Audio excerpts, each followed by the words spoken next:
Graças a Deus, que o Espírito do Deus Altíssimo, do Eterno Deus, aleluia, venha sobre todos os nossos ouvintes e todos sejam cheios da sua presença, da sua graça, da sua misericórdia, da sua fé, para enfrentar os problemas e vencê-los para a glória do Senhor Jesus Cristo. Porque é assim que funciona a fé. Deus nos dá a fé para a gente lutar e vencer. Assim como Ele nos dá as mãos para pegar, os olhos para ver, os ouvidos para ouvir, a boca para falar, cabeça para pensar, Ele nos dá a fé para agir. E essa fé é que nos faz vencer o mundo, vencer o inferno, vencer a própria carne. E quando fomos vencedores, então recebemos ou receberemos a coroa da vida. Minha amiga, meu amigo ouvinte, receba o espírito da fé e viva por ele a partir de agora, em nome do Senhor Jesus. E quem crê, diga amém e graças a Deus. Eu queria passar para vocês, ou melhor, ensinar para vocês, na prática, o que significa, como funciona a fé. Eu quero que você aprenda o que é fé e como ela se desenvolve, como ela traz benefícios àquele que a utiliza conforme a sua própria definição. Veja o que está escrito em Hebreus capítulo 10 e 38. O justo viverá pela fé, mas o justo viverá pela fé. O que ele quer dizer com o justo? Justo quer dizer a pessoa sem culpa diante de Deus. A pessoa que não tem culpa. A pessoa que merece. É isso que é justo. Quando você fala em justiça, quando você fala em justo, diante da justiça de Deus, o justo é aquele que vive pela fé. Amém? Compreenderam? Sim ou não? Vamos a outro versículo. Hebreus 11 e 6. De fato, verdadeiramente, sem fé, é impossível agradar a Deus. Porquanto é necessário que aquele que se aproxima de Deus creia que Ele existe e que se torna galardoador dos que o buscam. O que significa galardoador? Abençoador. Ele se torna abençoador dos que o buscam. Agora vamos colocar isso aqui em prática.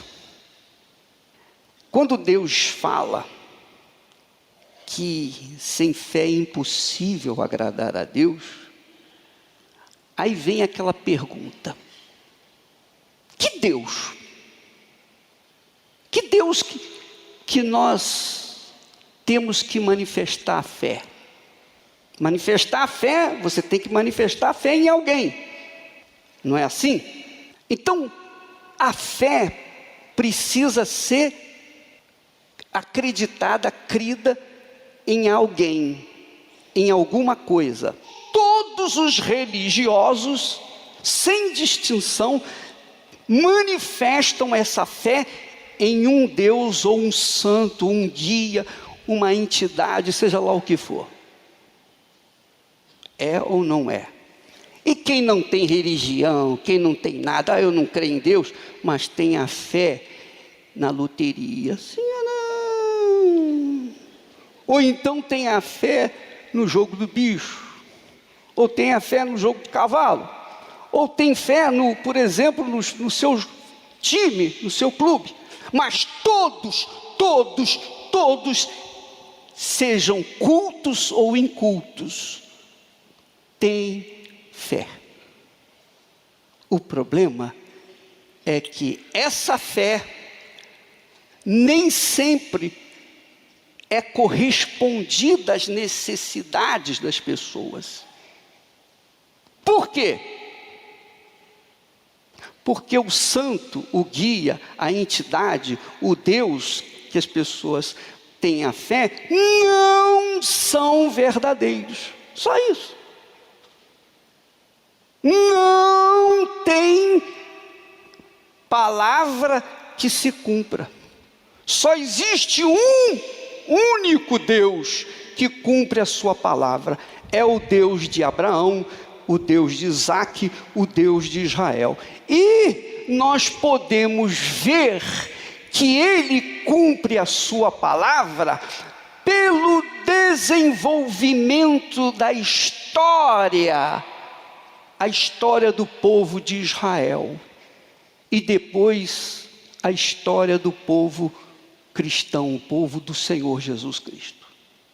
Então a história registra, mostra, prova que aqueles que têm a fé exclusivamente na pessoa do Senhor Jesus Cristo, esses têm vida, esses são diferentes. Mas, bispo, eu tenho crido em Jesus, a minha vida é um inferno. Claro, porque a sua fé não corresponde ao Senhor Jesus Cristo. A sua fé está numa imagem que eles dizem ser de Jesus. Então não vai funcionar, porque você vai pedir o pau, a pedra, o metal para te ajudar. Ele tem ouvido, não ouve? Sim ou não? Ele tem olhos, não vê? Sim ou não? Tem pernas e precisa das suas pernas para se locomover? Sim ou não? É questão de inteligência. É questão exclusivamente de inteligência. A Bíblia diz assim: sem fé é impossível, não há jeito de você agradar a Deus, porquanto é necessário que aquele que se aproxima de Deus creia que Ele existe. Então isso aqui nós cremos ser o templo de Deus. É uma réplica do templo de Salomão, mas é um local onde as pessoas creem que Deus se manifesta. Amém. E Ele está aqui enquanto nós estamos aqui. Quando nós saímos, fica vazio. Ele também sai. Ele só está quando nós entramos aqui. Amém? Porque quando você entra naquela porta, você traz a fé consigo. Quando você traz a fé, Deus já está aqui. Amém, pessoal? Ele é como o noivo que aguarda a pessoa aqui no altar para chegar-se a Ele e se casar com Ele, e formar uma aliança com Ele, e ser uma pessoa com Ele. Você está aí e tem a sua fé. E Deus está aqui, nós cremos, esperando que a sua fé se manifeste nele, para que Ele venha ao encontro da sua necessidade. Nós já vimos que a fé faz você ser justa diante de Deus. A fé faz você merecer de Deus os seus favores. Amém? Foi o primeiro versículo que diz: mas o justo, o quê? Viverá pela fé. Quer dizer, o justo, a pessoa é justa, vai ter vida pela fé, vai prevalecer pela fé, vai sobreviver pela fé. Essa é a palavra de Deus, não é minha palavra, Eu não inventei isso, está aqui escrito. Então, ele diz, sem fé é impossível agradar a Deus, porquanto é necessário, é obrigatório, que aquele que se aproxima de Deus creia que Ele existe. Creia que Ele existe. Quando a Bíblia fala da conquista da terra prometida, esse povo não tinha terra. Esse povo era escravo. 430 anos escravo. Não tinha direito a nada. Você sabe que escravo? Escravo não tinha direito nem de usar sandálias. Tinha que andar descalço. Esse povo era escravo, mal educado, sem lei, sem disciplina, sem ordem, cada um por si.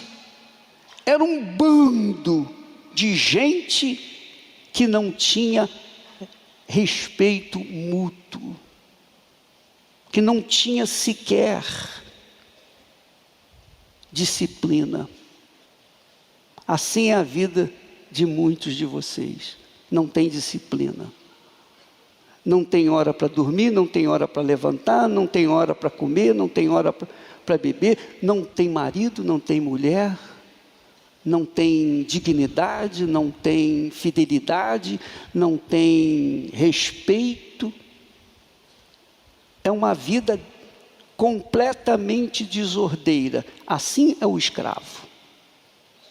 A pessoa é escrava agora, não daqueles senhores feudais, mas é escrava de seus próprios pecados. É escrava das suas próprias manias, escrava dos seus próprios vícios, escravas da sua falta de disciplina. Por conta dessa escravidão, por conta dessa atitude, então cada um vive da maneira que quer, que deseja, de acordo com o que sente no coração. Então a sociedade se torna uma esculhambação. A sociedade se torna uma esculhambação. Ninguém é de ninguém. Ninguém é de ninguém. Cada um por si, e seja lá o que for, por eles, eu não sei. Assim era o povo de Israel, os filhos de Israel. Mas Deus, com mão forte através de Moisés, o fez sair do Egito, até que chegou próximo à terra prometida, de frente à terra prometida. E então substituiu Moisés por Josué, dizendo: Josué, não fique a chorar a morte de Moisés. Levanta-te, tenha bom ânimo e conquiste a sua terra prometida. Conquiste. Essa terra eu já dei aos seus pais, eu prometi aos seus pais. Lembra? Eu prometi a Abraão, a Isaque, Israel e aos seus filhos. Essa é a terra. Só que a terra prometida não estava disponível, não estava aberta para dizer: bem-vindo à terra de vocês. Não, essa terra estava apinhada de inimigos ferozes, mais poderosos do que ele. Mas Deus disse para ele: olha, eu sou contigo. Eu sou contigo. Mas como nós vamos tomar posse dessa terra se não há barco suficiente para atravessar o Rio Jordão? Mas como eu fiz abrir o Mar Vermelho, eu vou abrir o Rio Jordão. Vocês vão passar. E eles passaram. Mas antes de passar pelo Rio Jordão, Deus mandou que os sacerdotes passasse com a arca, colocasse os pés nas águas, com a arca sobre os ombros. Quando os sacerdotes carregavam essa arca, representava Deus no meio do seu povo, à frente do seu povo. Essa arca representava a aliança, o casamento que Deus havia feito com seus pais. E que agora, Deus, honrando as suas promessas, empenhadas ao seu povo no passado, aos seus pais no passado, agora a arca da aliança vai à frente do seu povo. Quando os sacerdotes entraram com a arca, colocaram os pés nas águas do rio Jordão, as águas se abriram e ele passou a pé enxuto. Mas isso não foi suficiente, porque depois que eles atravessaram o rio Jordão, eles encontraram uma outra barreira. Em frente ao povo de Israel, milhões de pessoas, estava a cidade de Jericó, com muralhas altíssimas, intransponíveis. Mas como vamos alcançar esse povo? Como que nós vamos pular? Não tem como pular. Não temos escadas, não há madeira para se construir escadas e subir a essa muralha. Mas coloque a arca na frente. Faça aliança comigo. A aliança esteja à frente de vocês. Coloque a sua vida, a sua fé, nessa aliança que eu faço com vocês, que eu fiz com seus pais, que eu serei contigo, eu vou dar vitória a vocês. E então, eis que os sacerdotes se prepararam para sair e dar a volta, e eles iriam dar a volta com os soldados atrás deles, em torno de Jericó por 7 dias consecutivos. Deus falou para eles: olha, preste atenção, vocês vão dar a volta em torno das muralhas durante 7 dias. Nos primeiros 6 dias, vocês vão dar uma volta apenas. No primeiro dia, foi assim que aconteceu. Deram a volta em torno da cidade e levou nada mais, nada menos do que 4 horas e meia. 4 horas e meia eles rodearam as muralhas. 4 horas e meia. Foram 32 quilômetros a extensão da cidade de Jericó. 32 quilômetros. Eles levaram 4 horas e meia rodeando a cidade. Eles não pegaram espadas, eles não usaram espadas, eles apenas confiavam que Deus estava naquela arca, que o que representava Deus estava naquela aliança, aquela arca. Por isso a arca ia na frente. E os sacerdotes tocando as trombetas.